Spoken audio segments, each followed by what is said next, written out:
ఈ రాష్ట్రంలో వైఎస్ జగన్మోహన్ గారి నాయకత్వంలో జగనన్న ముఖ్యమంత్రిగా ఉన్నప్పుడు 2019-24 టైంలో 17 మెడికల్ కాలేజీలు ఈ రాష్ట్రంలో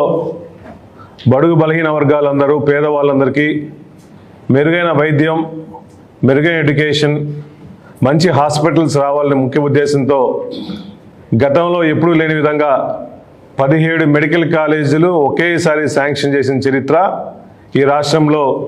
వైఎస్ జగన్మోహన్ గారికి దక్కుతుంది. గతంలో ఇంతమంది ముఖ్యమంత్రిగా ఉన్నప్పుడు ఈ రాష్ట్రంలో 12 మెడికల్ కాలేజీలు మాత్రమే ఉన్నాయి.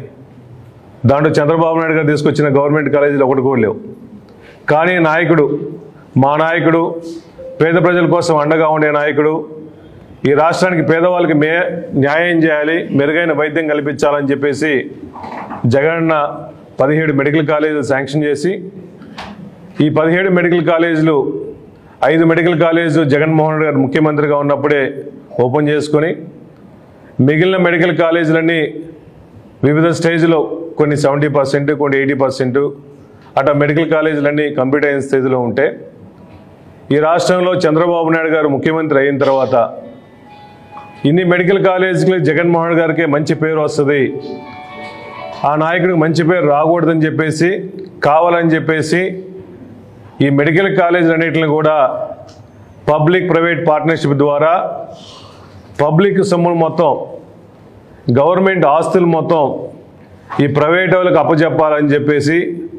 ఒక కుటిల ఆలోచనతో, ఒక దుర్మార్గమైన ఆలోచనలో పేదవాళ్ళందరికీ మెడికల్ ఫెసిలిటీ దూరం చేయాలని చెప్పేసి వాళ్ళ కోసం, వాళ్ళ స్వార్థం కోసం, వాళ్ళ బినామీల కోసం, వాళ్ళ సొంత మనుషుల కోసం ఈ మెడికల్ కాలేజీలు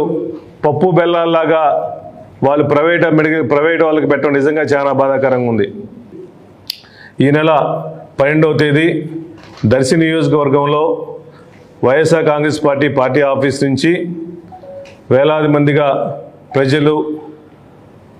ఈ వైఎస్ఆర్ కాంగ్రెస్ పార్టీ నాయకులు, చదువుకున్న వాళ్ళు, విజ్ఞానవంతులు అందరూ వచ్చి